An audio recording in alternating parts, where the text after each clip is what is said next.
Hello and welcome to the Finest Women in Real Estate. I'm your host, Michelle Limon, and today we have an expert panel of the finest women and men in real estate. We're going to bring to you today some tips and strategies on how to prepare through the home buying process. Today, to my right, I have Victoria Sandoval with Select Premier Properties. Welcome. Thank you. Thank you for coming. To my next right, I have Maria Yabut, and she is a mortgage consultant with Wallick and Volk. Welcome. Thank you. Then we have John Ruff with Ruff and Ready Moving Company. Welcome, Shahan. Thanks for having me. Perfect. Well, listen, what we're going to talk about today is we're going to give you some tips and strategies how to navigate through the home buying process. We're going to talk about buyer preparation and some credit and how this process works. So Victoria, isn't it true that typically that first conversation can relate to a realtor receiving that call of, hey, I want to look at this property? Walk us through how that conversation goes. So usually buyers contact the realtor first. They see a sign outside of a house and they'll contact the realtor and say, hey, I want to take a look at this home. So we have to be very careful when allowing people to access homes. So what we do is we ask them, are you in the beginning stages or are you already pre-approved? What's your goal and what's your time frame? So ideally, in what time frame would you want to be in your home? So once I get that information, then I'll be able to direct them to either our preferred lender, or if they're already approved, then I can get a copy of their pre-approval letter, and at that point, then give them a tour of the home. We want to be careful with looky-loos as well. Right. So that's usually the process where we want to find out where they stand and what their ultimate goals are. And once we refer them to our preferred lender, it gives us an idea, what steps they need to take, and gives them an idea what steps they need to take to get to where they need to be so they can buy in the time frame that they want to buy. Gotcha. Yeah. So when you receive that phone call and someone says, I want to look at this property, you really need to make sure that they're ready to look at that property, right? Maybe they can't even buy that property. Right. So then you send them over to a mortgage consultant, whether it's your preferred lender or somebody else. And so Maria, you would receive a phone call, possibly the first phone call as well, or you're getting an introduction from a real estate agent saying, I've got somebody that needs to be pre-approved. How does that conversation start off? Absolutely. Sometimes we do get the first call, and in my opinion, I think that would be the most important. And the reason being is because it actually helps Victoria to be able to figure out how much somebody is able to afford. So during this process, the pre-approval process, we pull credit. This gives us a really good snapshot on what they owe, and that way we can figure out what they qualify for. And then from there, it's another handoff back to a realtor, and then they can go out and do some shopping. So what you're saying is the first step is to run their credit. Yes. So either that credit is going to allow them to progress to the second step, or what if they don't get to progress to the second step? What do you guys do in a situation like that? Great question. So for me, I can either help a little bit if their credit is slightly blemished, or it's something that we can do in our office internally, and or if it's something where they may need a little bit more time, say more than 6 months, where they need to do some rigorous work on their credit repair, credit work, then I would reach out and probably recommend a professional, help them with a credit repair or something of that nature, and get them really ready to get back on the market to where they can talk to a realtor again. Fantastic. So after they pass that credit process, then that takes them into stage 2, right? Mm-hmm. So then they have to decide at that point, how much do they qualify, where do they go, and get them prepared and on the track to purchase, right? Right. So during this process, we have to prepare them for a down payment. We have to prepare them for some closing costs. And then, John, we often forget about moving expenses, right? Sometimes they get a little overzealous and they want to buy and they forget this. Yeah. So tell us what buyers need to know in regards to preparing to move as well. Well, first of all, when they're getting to the process, when you're getting pre-qualified or starting to talk to an agent, call and get that in-home estimate. Typically it's free. Make sure someone comes out to your home. You avoid a lot of scam artists that way, just doing it over the phone, and you get a proper quote. That's definitely the first place to start. And then start just setting some budget aside for that, whether it be through escrow or third-party financing. So that's interesting that they could actually budget that moving expense through escrow and take care of it all at once, right? 100%. Yeah. So is there anything that the buyers should maybe move on their own and maybe not trust towards a moving company? Well, I mean, I always recommend moving your cash yourself, any stocks, bonds, any valuables that you might have.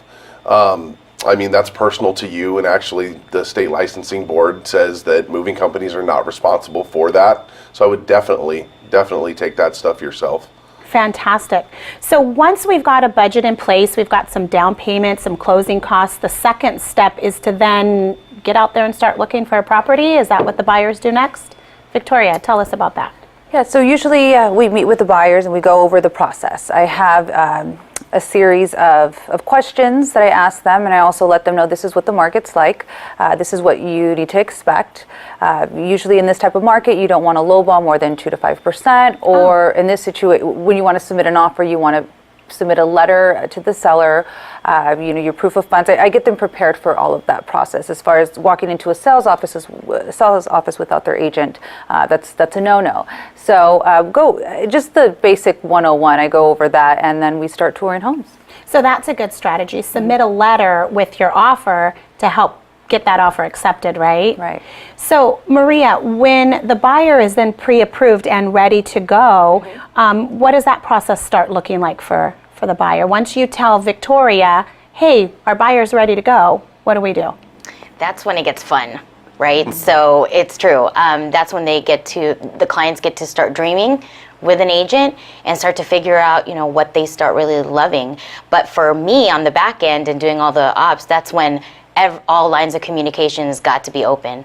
We've got to be able to communicate with the listing agent, the buyer's agent, escrow, and any other parties that are involved in there. If there's more than 1 or 2 people on the loan, that's another set of lines of communication that's got to happen. But basically from that point, we got to get documents in right away, immediately if possible. Gotcha. Because if we're waiting on a property and it's a hot property, we got to get it in. Do you get to make that phone call to John and say, hey, we're pre-approved, the buyers get to start preparing to pack up and move, right?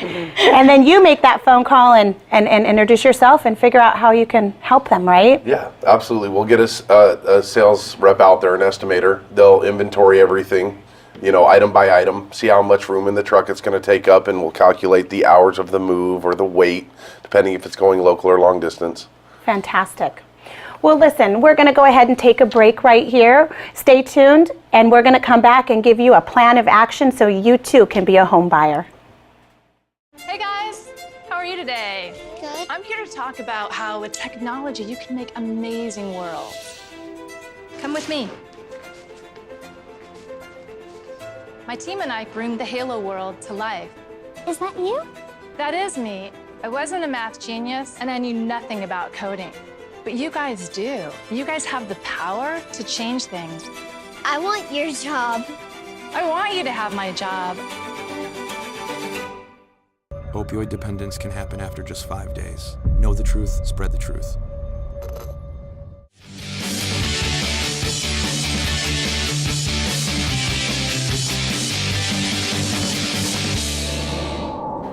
Welcome back to the Finest Women in Real Estate. I'm your host, Michelle Limon. And today we're talking about a plan to put you in the seat to becoming a homeowner. Victoria and Maria and John are going to give you some expert tips and strategies on how to do that. So let's talk about a plan. So Victoria, when they call you and they want to purchase a home and they're already pre-approved, what does the client do next? Well, they obviously want to start receiving properties. So we set them up on an email campaign. We get all of their information based on criteria, price range, area, bedrooms, baths, and they start receiving those properties. They start selecting their favorites. We have their pre-approval ready. We have their proof of funds ready, and we also get a letter from the seller, which I had mentioned earlier. We want to have that ready to go in case they do see a property that they like. Right. So that's basically what we do to get them going. And there's no such thing as window shopping, right? If they start window shopping, they're bound to find something that they like. Oh yeah, absolutely. So you got to be ready to go. Exactly. So Maria, when you finally get them fully pre-approved, what are the next steps that the clients do with you as the mortgage consultant? So at that point, that is when we need to get all the conditions. So usually when the pre-approval happens, it's just a limited amount of documentation, and that's when we need to get the rest of it if there is any more left. And a lot of it has to do with, my team and being able to just get it all done and keep communication, being able to just close on time. That's the number one thing. And we want to stop the whole process in the middle of being pre-approved, right? You've got some tips. You don't want them to go out and get some more Absolutely. more furniture or what have you in the middle of that process, right? Absolutely. So one is large purchases, using credit cards to, obviously it's a time where people want to start buying furniture and it gets exciting, and that's a huge no-no. I mean, the idea that can affect their loan process, right? Exactly. I was just going to say that it does affect their loan. It could affect so many things. So we want to be able to just alleviate as much surprises, and by not, making big deposits, staying with the employer that you have and not switching during this time, making large purchases, things like that. So we're going to freeze this process for about 30 days, right? Focus on the loan. Yep, on getting into the house. Yes. So then, with you, John, the client has called you and says, "Congratulations, I'm pre-approved. I'm going to start moving." And so, what tips do you give them? Yeah, they could start packing themselves. They could also hire us to pack them as well. Depends where their budget's at the time.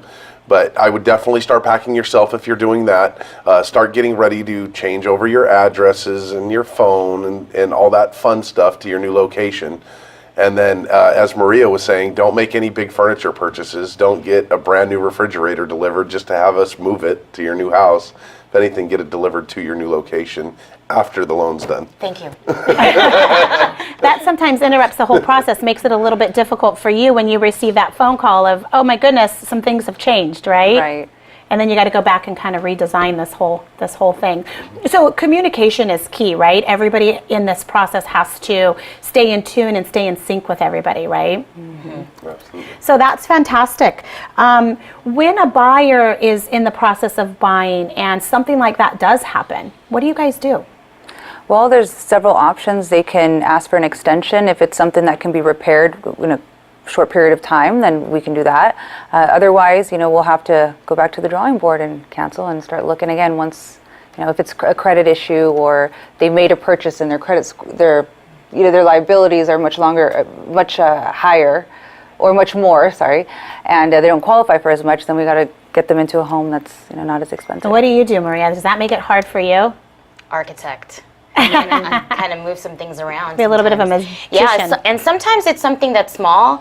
If it's a have-to purchase or something comes up, it happens, where they need to use a credit card, it'd be the best thing to do is just call your loan officer, communicate, not just with the team of people that are helping you, but as the buyer, to be able to communicate, that would be the greatest thing that you could do, because we can anticipate, move some things around, and there might not even be any issues to have to call anyone about.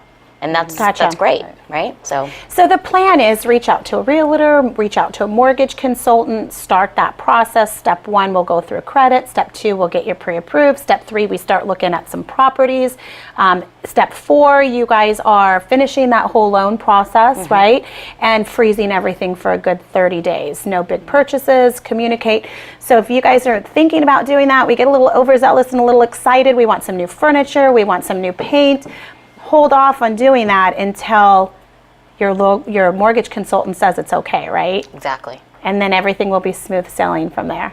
So Victoria, when you put somebody on a campaign to get some properties, bedrooms, bathrooms, square footage, and the clients want to go out and see those properties, what does this process look like as far as how long it could take for them to find a property and open escrow?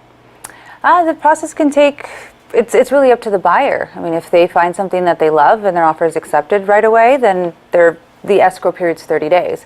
But if you have a buyer that's looking for particulars, like they want a pool, they want 2-story, they want a master bedroom on the first floor, it can take a little bit longer. But usually once we find a home that they like, submitting the offer, getting it in escrow, as long as you're aggressive and you have a great agent to negotiate for you, you shouldn't have an issue getting into escrow right away.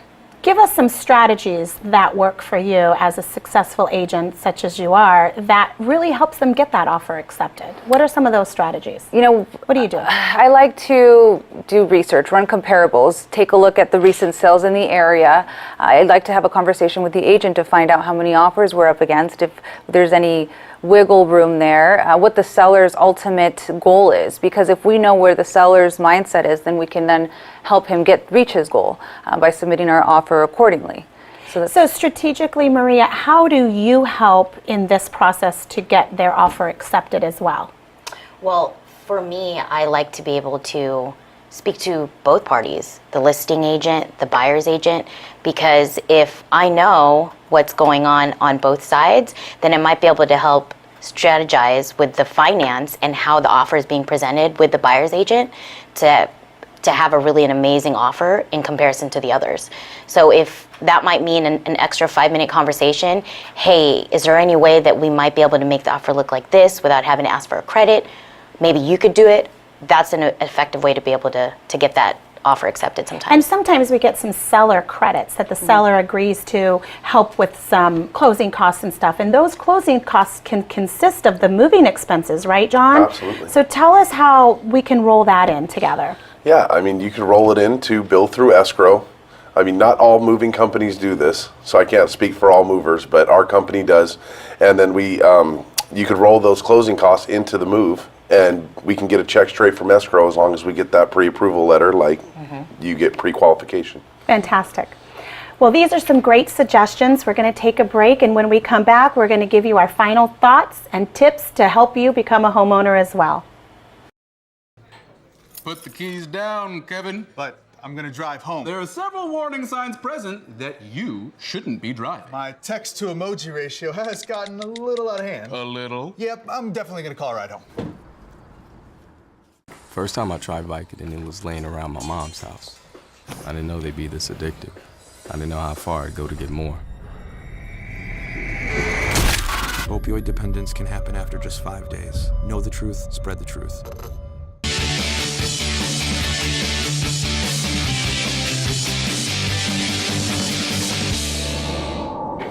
Welcome back to the Finest Women in Real Estate. I'm your host, Michelle Limon, and we're going to give you the final tips and strategies to help you out in order to become a homeowner.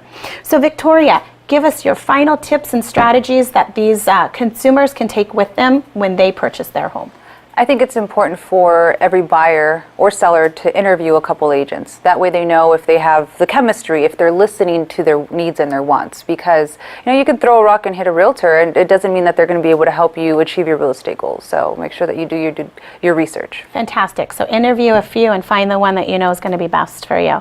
Maria, what are your final tips and strategies for our consumers? I think the most important tips that I want them to take away is to be able to, one, get the documents that's needed. I think that's the biggest lag in the whole process. And also to make sure about the no big purchases, no large deposits, freeze and focus just on getting this home just done and funded. Fantastic. And John, what are your tips and final strategies? Well, for one, make sure your mover is licensed and insured by the state and the federal government. That'll peace of mind for you, number one. Number two, make sure they come in and do an in-home estimate. And number three, call Ruff and Ready Moving. So today we've covered quite a bit. We've given you some tips and strategies on how you too can become a homeowner. What we've learned today is make sure you interview a few agents, make sure you find the right one that's best fitted for you. We've also learned to run our credit, make sure that our credit is good, freeze this process for a good 30 days, make sure that we've got no big purchases, make sure that you are not getting a little overzealous and buying some stuff, don't change jobs, also don't make any large deposits. And then we also want to make sure that you are being prepared to move. Maybe throw away some of that furniture, buy some new stuff, but make sure you do that after you are pre-approved and have it delivered directly to your house. Cut down on some moving expenses perhaps. So these are all great tips, and remember that you can watch us live and on demand at EAN TV and Roku and Amazon Fire.